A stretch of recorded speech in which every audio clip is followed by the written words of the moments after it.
Good morning. Here we are back at the Moringa Tree where we left off on our last tour. This will be the final section of the property. This is the southwest section. So here are just some palms on the base of the areca, and we're gonna go through this little secret entrance here, sort of like a kid's fort. Get back to what's behind here. And a lot of what's behind here are things from the previous owners we haven't quite figured out what to do with. This used to be a shade house in here, and well, just give you some idea, there's the Moringa right up here, and of course it has had huge limbs on it over the past. And one of those huge limbs, not really sure which one, but probably up higher where that stub is, fell down onto the shade house during one of the big storms, I think in the early 90s. And of course, I moved here in 1999, and so we had a fallen shade house that had lots of things growing through it that I needed to clear out. And we left the ground cloth here. The shade house was definitely not salvageable. And so now we've planted some trees here.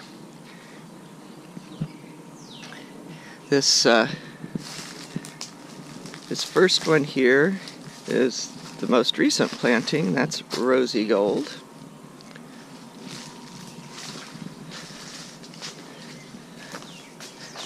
And this one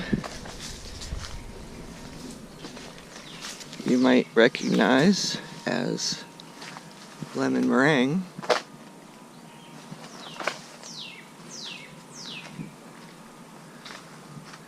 This is coconut cream.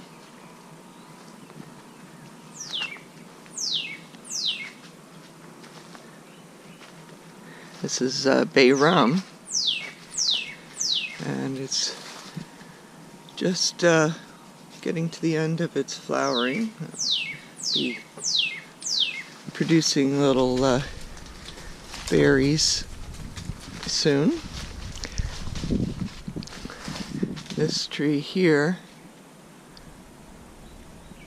is an avocado, a seedling avocado that's a nice fruit. So we've been trying to just trim it and use it as much as we can. It's right next to the roof here, so we always have to trim it away from the roof.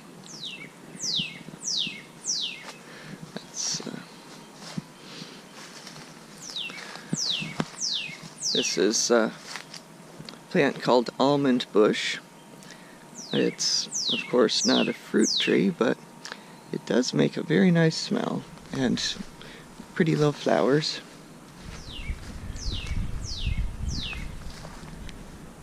This is Valencia Pride. This tree always struggles. We had to bring in a huge amount of dirt after we planted the tree. So the trunk of a lot of this dirt on the top of the hill has had eroded over the 50 years that the house had been here. So we brought in dirt to stabilize the house and such. And so this trunk down here has about 2 feet underground, and that's one of the reasons why this struggles. And it doesn't seem to be a big deal, and as far as the health of the trunk, I believe that's because we're so far up on the hill and it's sandy soil. But anyway, it does produce fruit, and the fruit are very sweet.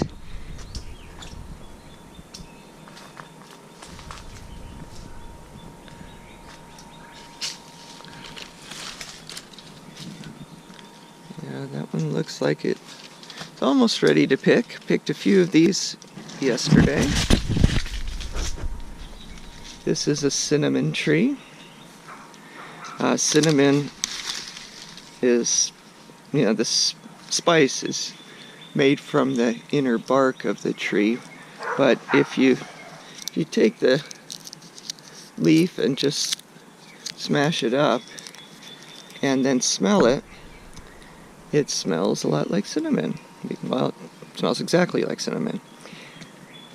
Cinnamon leaves are also used for making tea.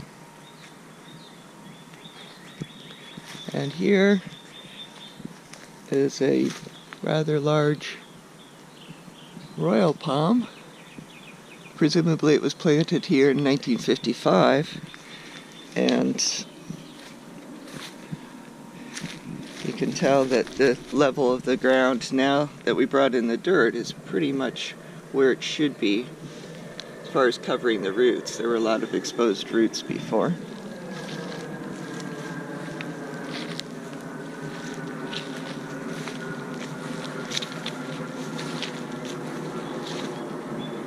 Here's a Moringa Tree.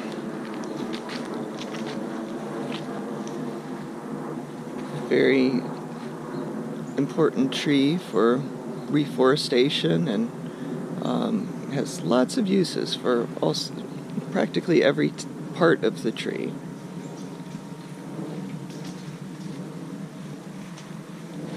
Here's a little mango tree, and then over here we planted a bay rum hedge.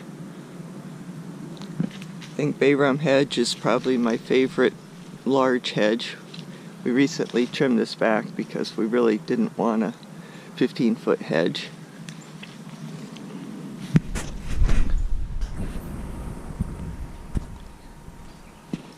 So we'll go through our little secret entrance again.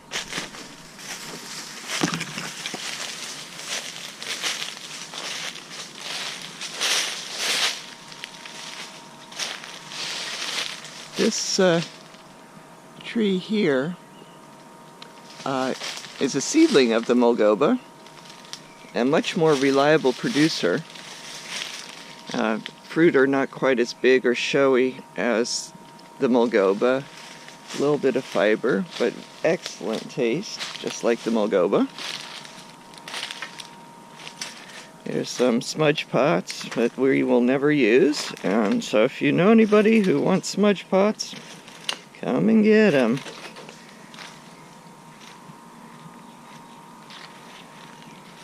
So this first tree here is a China jackfruit, and over here is golden pillow. Now, planting jackfruit on top of the sand ridge was really not a good idea. These plants do much better with more water, so we will be planting grafts of both of these trees in another location. Still, this tree here, the golden pillow, is a very reliable producer, and both of these trees have very popular fruit.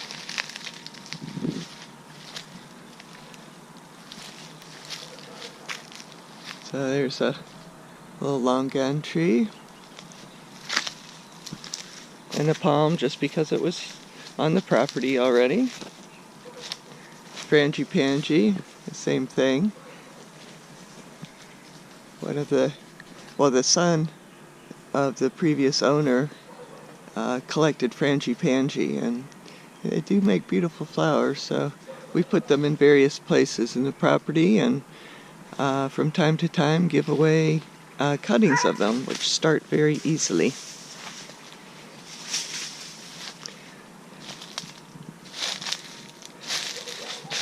There's black sapote. which you might recognize from another tour, another part of the property. But this one is flowering here. Different stages of the flower in that cluster. And then we have fruit right over here. And it's the conveniently located ladder to check all these fruit. Rather tedious fruit to pick. You have to check each one before picking it.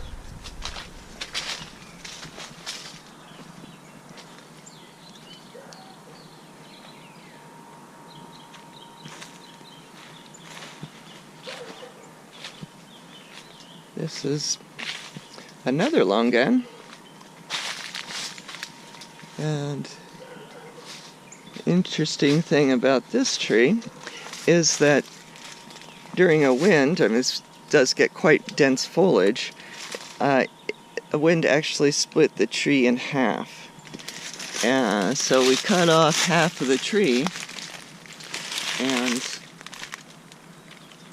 it just keeps going. It's going fine. You know, in another 5 or 10 years, maybe we'll take this tree out, but for now, it seems to be rather robust.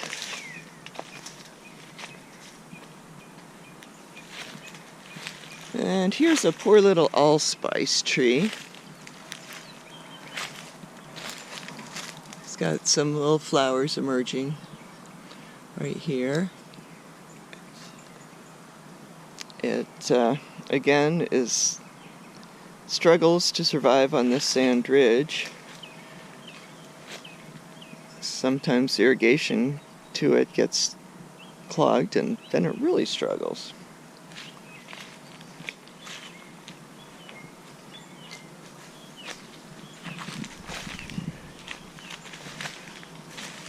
Here's one of those mammoth trees, which is Hayden seedling, it seems. Very, very similar to a Hayden, just slight differences in appearance. But this is one of those problems. What do you do with the fruit that's on top of the tree? And haven't figured that one out. I have tried to get this trimmed back. Last time we did that, the tree trimmers were not as radical as I'd like them to have been. But this is just way big. Maybe some point of reference that, well, I'm not sure if you really can appreciate it, but then it has this whole nother part of the tree heading out this way, so that might be a separate tree actually. But anyway, it is mammoth and right on the fence line, so it's difficult to take it out without damaging the fence. Something to consider on the off season. And here's a seedling mango, presumably from this same tree, but it doesn't get any color to the skin, but it is a very reliable producer. So we keep it around just in case there's a year when the other varieties are not producing. It also has a little more fiber in it than the Hayden or this particular tree. Not a lot, it's not objectionable, but it does make a very good mango for chutney.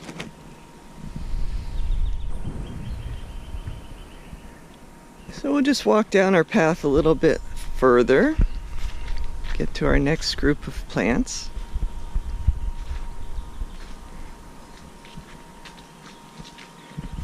So this right here is an interesting tree. It's next to the other seedling of the Mogoba. This was also a seedling, but the fruit was not really good. During Hurricane Wilma, this tree was damaged quite a bit. The wind actually twisted the tree, and when a tree gets twisted, the bark is loosened from the tree, from the inner wood, and so it would never have survived long term. It was in decline. So what we did was cut back this tree. You can tell. I mean, this was a rather large tree, and all this new growth is since we've cut it back. And what we did was graft on some named varieties to this tree, because of course we're not impressed by the original fruit. Here's Nam Dak Mai.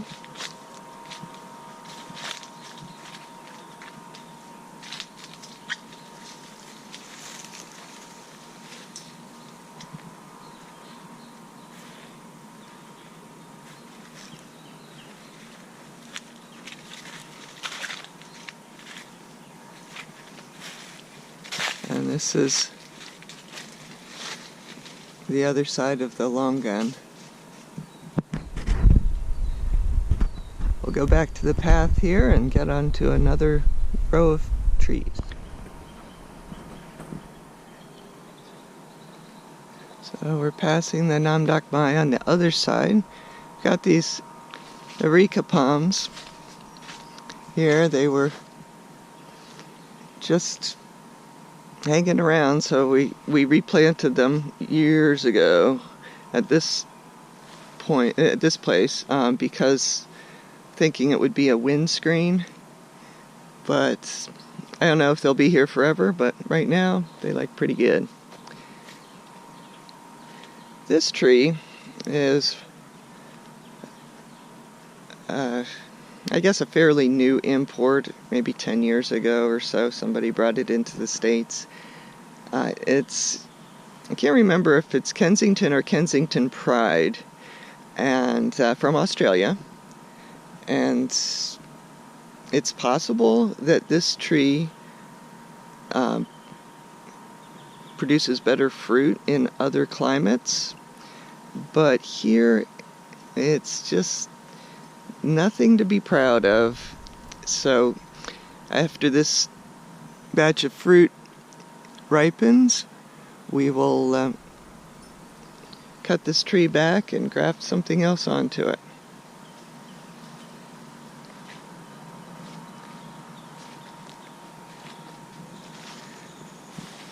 This is a little avocado tree. This is a grafted tree that nobody seems to know what it is. It's a long time ago that I planted it, so yeah, it doesn't look like it's in the best of shape. It has a little bit of dieback going on, but it does make very tasty fruit. And this avocado struggles a little bit because this Longan, or this is a lychee, sorry about that, is getting a little crazy. We trim this back from, little sections of it from time to time, but it really needs a major trimming back. This lychee is called Red Ohia. Very nice fruit. Sometimes we get this fruit when our other lychee trees don't have anything, but in the last 5 years we have not gotten more than a few pounds off of this tree even. I haven't seen much fruit set at all on this tree, so we're not getting out our forks and knives yet on this. And this last tree is Mamey apple, sometimes called apricot in some of the islands. It's a rather large tree and doesn't seem to produce much fruit, so I'm not sure how long this one's going to be with us, but it does seem to do very well on the sand ridge. As you can tell, it's right next to our black sapote, and so we keep trimming it back so that it stays on its side. we'll go back once again to our starting point.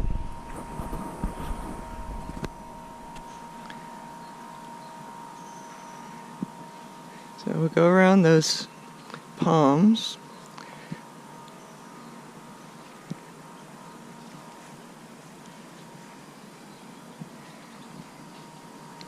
This tree right here is a white sapote, and the previous owner said that it had never fruited for them, but we do get some fruit. It's not large, but it is very tasty. I'm guessing because the fruit is so small that it is a seedling white sapote tree. It's rather interesting tree, and it does make for a nice little snack. I don't think we would ever be able to count on this for any income, but that's actually fairly large compared to some of them. Back up just a moment here, and this tree is one of the original avocado trees. This used to be an avocado grove almost 100 years ago.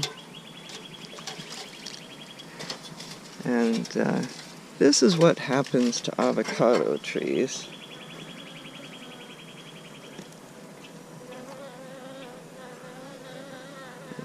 That's not sure how long that took to rot, but maybe it was 50 years, but the rot goes way down into the tree, and there are 3 places in the tree that have that hollowed out, and they all meet in the bottom of the trunk. The one on the top of the tree has bees in it. So here we even have some fruit, yay. This is a Lula avocado. A few more fruit down there. This is also Lula.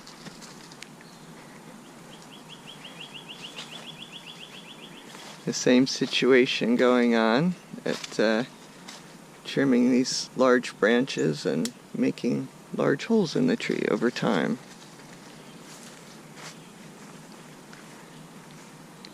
We actually had 3 other of these avocado trees, old avocado trees, and when we brought in a lot of dirt for this sand ridge, we just one by one cut them down.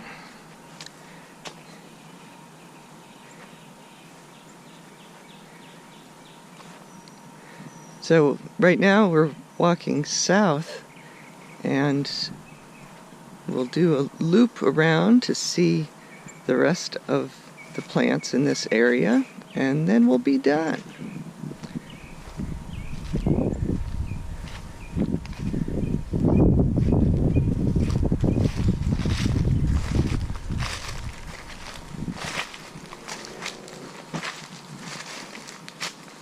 So, right along the fence line here are a bunch of seedling mangoes, and as you probably can tell, the neighbors' trees are very tall and hang over our property quite a bit, and which is really not a great situation for mangoes. Mangoes do best in full sun. So I'm not sure what I'm going to do with these. Apparently this one mango, which looks like it's probably the oldest one, I'll go back and show you. We have our little forest of mango seedlings here.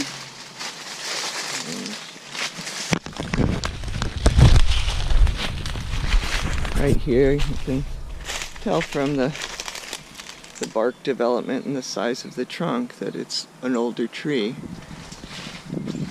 And you can possibly see right up there on the top of the tree a few fruit hanging. So that's inconvenient feature of growing in the shade is tall trees with fruit just on the very top. But we'll check out that fruit and see if it's worth saving or not. Here's an avocado tree. Again, this is struggling to get the sun, so you see how tall it is right up there in the canopy, or sharing the sunlight with the canopy of the neighbor's trees.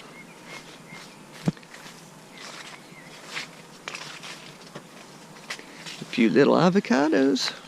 Gotta love them.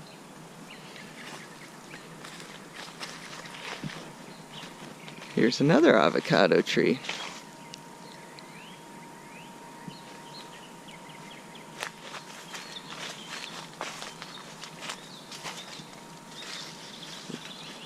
A little fruit set on this one also.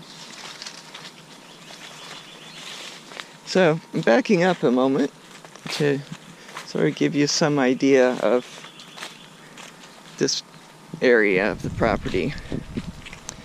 You know, it's just a little bit on the hill now, and this area at the bottom of the hill, in the early 2000s, we had a big rain event here, and this whole area, which was probably about a half an acre, I'm guessing, maybe not quite that big, was underwater for 3 weeks. So that sort of limits what you can plant in this area. I mean, true, we don't get those kinds of rains very often, but you would hate to have a prized plant that was, you know, suddenly exposed to that kind of extreme and then, of course, dies. So we just haven't really planted anything there. You know, of course, bananas are a plant that does pretty well in wet conditions. It's sort of made for that. So we have planted a banana here, and which is fruiting. The neighbors have some other fruit trees down here.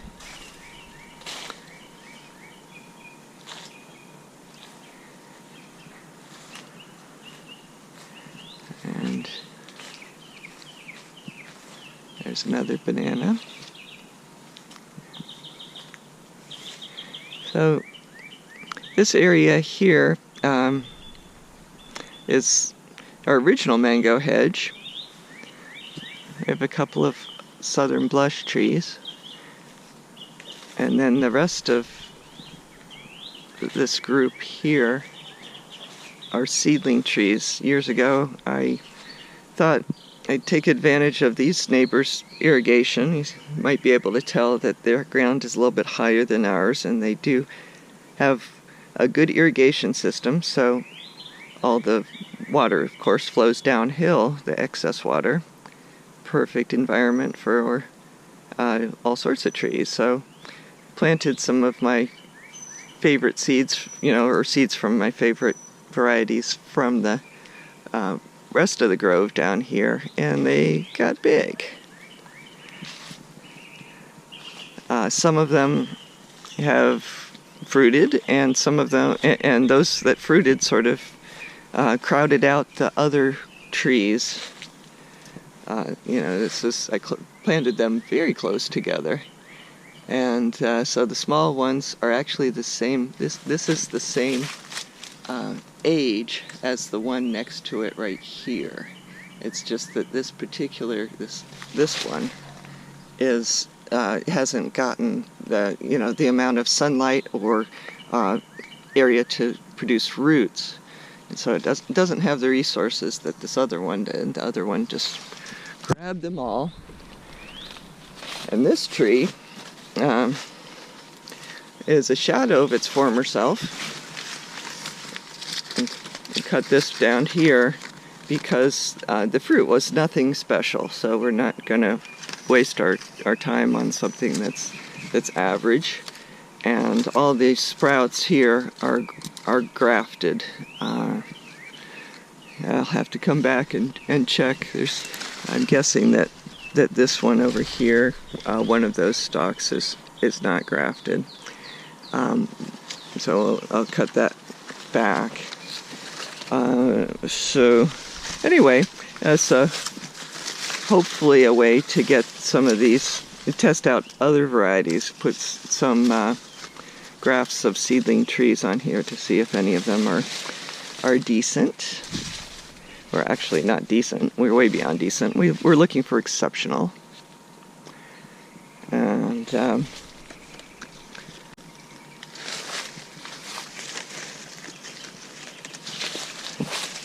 yeah, this one this is a very small tree that was not part of the original planting, and we can tell that because it's not standing in line. But I put a graft on it just to see what happens, you know. Actually, I think I grafted one of the original a piece from one of the small trees that were in the original planting. Give it a chance to fruit.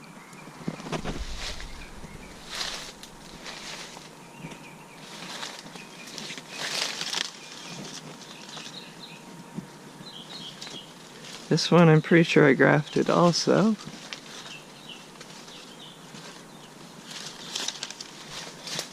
Not seeing those though. Here's an instance where I cut down the original tree and it didn't want to be cut down, so it grew back and is producing some nice fruit.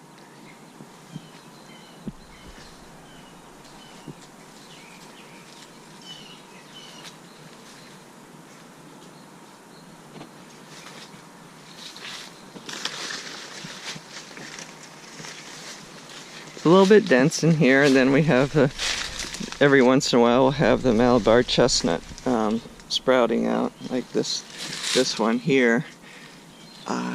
That one just cut down those trees a lot of times and they keep sprouting up. Here's a little seedling here that I did graft onto. This one is Big Jim, which is a seedling of Mulgoba. As you can tell, it has a little problem getting the light that it needs.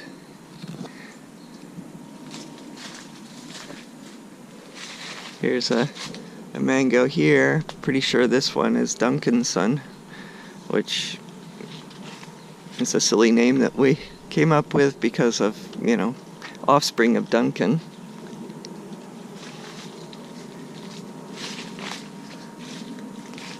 And it looks quite a bit different in shape from this one.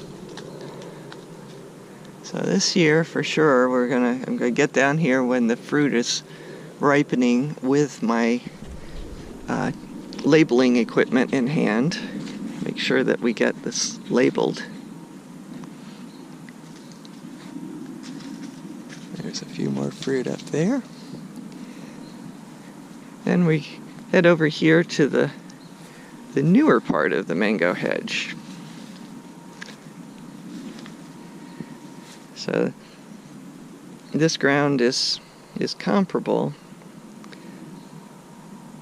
to the neighbor's property, and so that still benefits from their irrigation system. But this our property is, you know, it's not a level piece, and so I'm walking uphill a little bit here. So because of the increasing disparity in the ground level here, we definitely needed to run irrigation. So here's our little poly pipe here, and they hopefully get enough irrigation to keep them alive, but it's definitely not a great, environment, as to establish. I mean, these trees would get established a lot more quickly if they were in a yard with regular irrigation, but we don't irrigate anything other than the trees, and minimally at that. did put a few larger trees in here. This tree I actually grafted. I put a high graft on here so that it would be a very established tree in a short period of time. Same as the case here, it's not quite as high.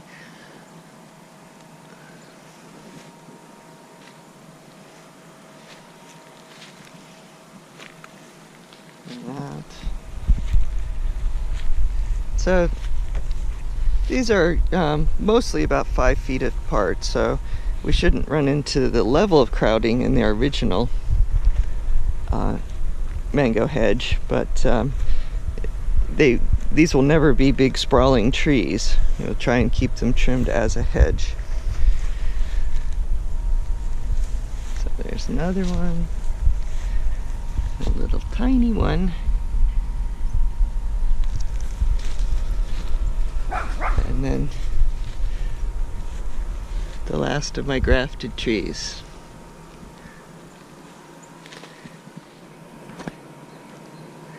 So that completes the tour of the southwest part of the property.